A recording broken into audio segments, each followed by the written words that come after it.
Nathan cross-checked his watch for the third time in 10 minutes. His blind date was now 20 minutes late.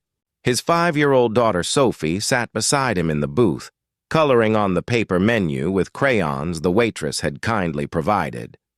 He shouldn't have brought Sophie. His sister had offered to watch her, but Sophie had those big hopeful eyes when she heard Daddy had a friend meeting them for lunch. She'd been asking for a new mommy ever since she started kindergarten and noticed all the other kids had 2 parents. Nathan's wife Rachel had died 3 years ago from cancer. Some days it felt like 3 decades. Other days it felt like yesterday. "Daddy, I'm hungry," Sophie said, not looking up from her coloring. "I know, sweetheart. Let's wait just a few more minutes." His phone buzzed. A text from the woman he was supposed to meet. "Sorry, can't make it. Something came up." Nathan closed his eyes. He'd known this was a bad idea. His business partner had set it up, insisting that Nathan needed to move on, that Sophie needed a mother figure. But you couldn't replace someone like Rachel. You couldn't just download a new wife like she was an app. "Daddy, look at that lady," Sophie whispered, pointing toward the counter. "Sophie." "It's not polite to point," Nathan said automatically. But he looked anyway. A young woman stood at the register, maybe late 20s, with honey blonde hair and a tired face. She wore a faded sundress that had seen better days, and she was counting change onto the counter while a toddler clung to her leg. The little boy couldn't have been more than 3, his face sticky with what looked like dried tears. "I'm sorry," the woman was saying to the cashier. "I thought I had enough. Can you take off the sandwich? We'll just share the soup." "Daddy, she looks sad," Sophie whispered. "Like you look sometimes when you think I'm sleeping." Nathan's chest tightened. His daughter was too perceptive for 5 years old. The woman gathered her soup and turned toward the seating area, searching for a table. Every booth and table was full except theirs. It was Saturday lunch rush, and the small cafe was packed with families. "Daddy," Sophie said suddenly, louder this time. "That lady looks like Mommy." Nathan looked again. She didn't really look like Rachel. Rachel had darker hair, different features. But there was something in the woman's expression, a gentle sadness mixed with determination, that reminded him of his wife during her illness. That look of someone fighting to stay strong for the person they loved. Before Nathan could stop her, Sophie had climbed down from the booth and walked over to the woman. "Excuse me?" Sophie said in her clear, confident voice. "Would you and your little boy like to sit with us? We have room and my daddy's friend didn't come."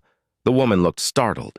She glanced at Nathan, then back at Sophie. "Oh, sweetheart, that's very kind, but we're fine," she said gently. "But all the tables are full," Sophie insisted. "And your boy looks hungry. We have a big booth."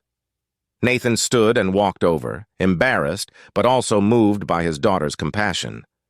"I'm sorry," he said. "My daughter is very forward. But she's right. We have plenty of room if you'd like to join us. No pressure."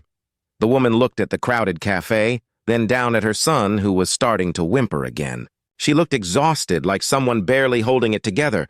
"Are you sure?" she asked quietly.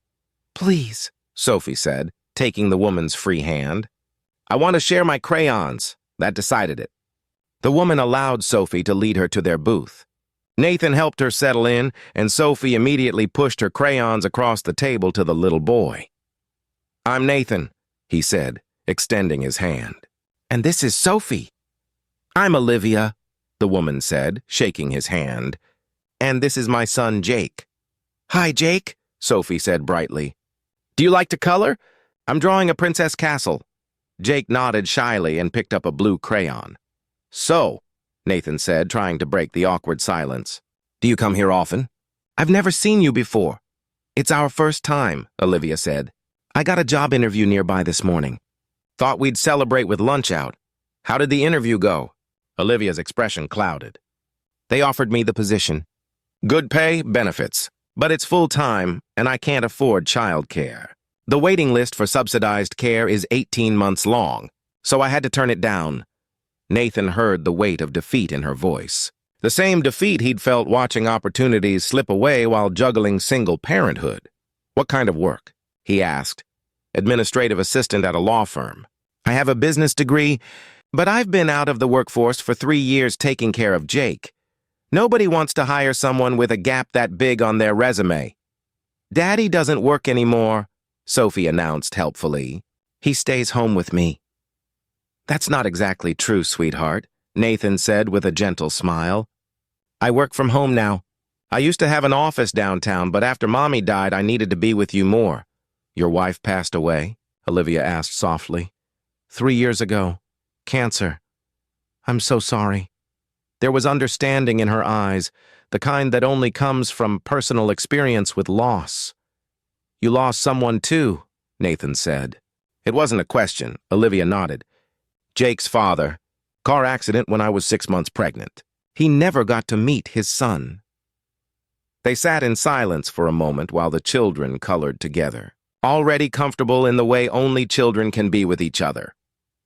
You know, Nathan said slowly, I run my own software company. Small operation, but we've been growing. I've been needing an administrative person to help manage things. Someone organized who can handle client communications, scheduling, billing. The job is mostly remote. You'd work from home with occasional meetings at my office. Olivia looked up sharply. Are you offering me a job because you feel sorry for me? I'm offering you a job because I need help and you need work. The fact that you can do it from home and be with Jake is just good timing for both of us. You don't even know if I'm qualified. You got offered a position at a law firm this morning. That tells me you're qualified. And more importantly, my daughter likes you. Sophie's a tough critic. It's true, Sophie said solemnly. I didn't like Daddy's last helper. She smelled like old flowers. Despite herself, Olivia laughed. It transformed her whole face, and Nathan caught a glimpse of who she must have been before grief and struggle had worn her down. Can I think about it? Olivia asked. Of course, but let me buy you both lunch first. A proper lunch, not just soup. I can't accept that. Why not? My date stood me up. I ordered way too much food. It'll just go to waste. Consider it a signing bonus if you take the job. Olivia looked at her son, who was happily coloring next to Sophie, and then back at Nathan. Why are you being so kind to us?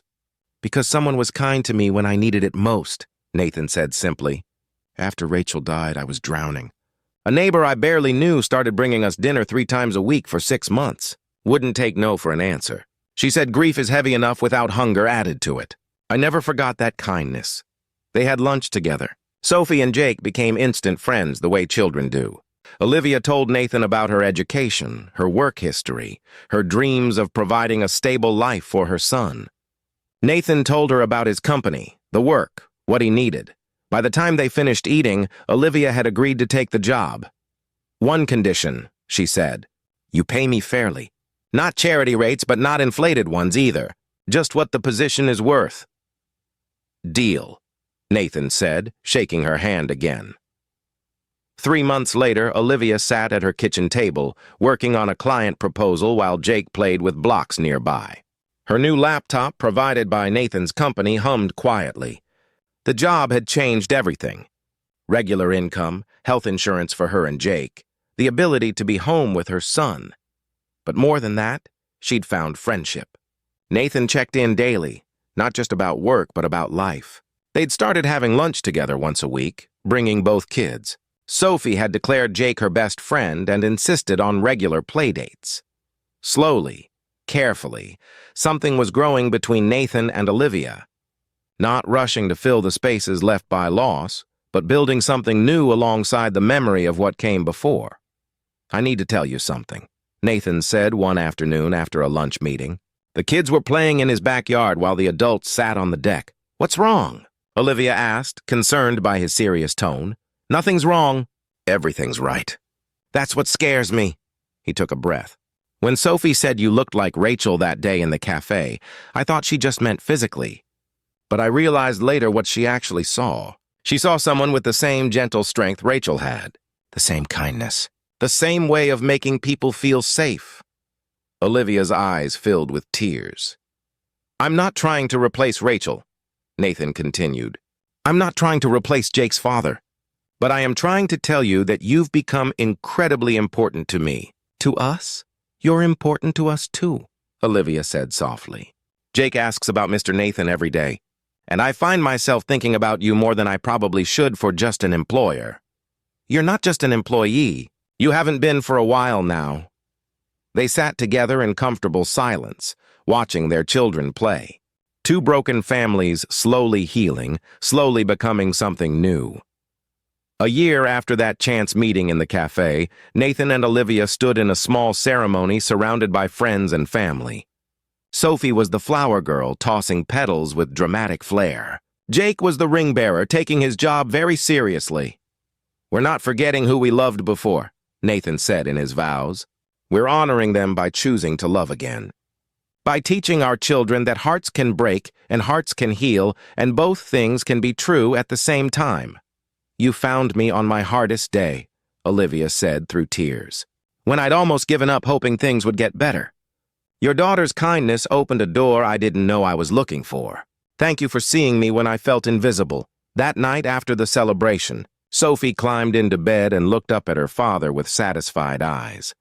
"I told you she looked like Mommy," she said. "Yes, you did, sweetheart." "Not her face, Daddy. Her heart. Mommy had a kind heart. So does Olivia." Nathan kissed his daughter's forehead, marveling at how 5-year-olds could sometimes see what adults missed because Sophie had been right all along. Sometimes the people who look like home aren't the ones who share the same features. They're the ones who share the same capacity for love, for kindness, for seeing the best in broken things and helping them heal. And sometimes blind dates don't work out because better plans are already unfolding. If this story touched your heart, please like, share, and subscribe for more stories about second chances and healing.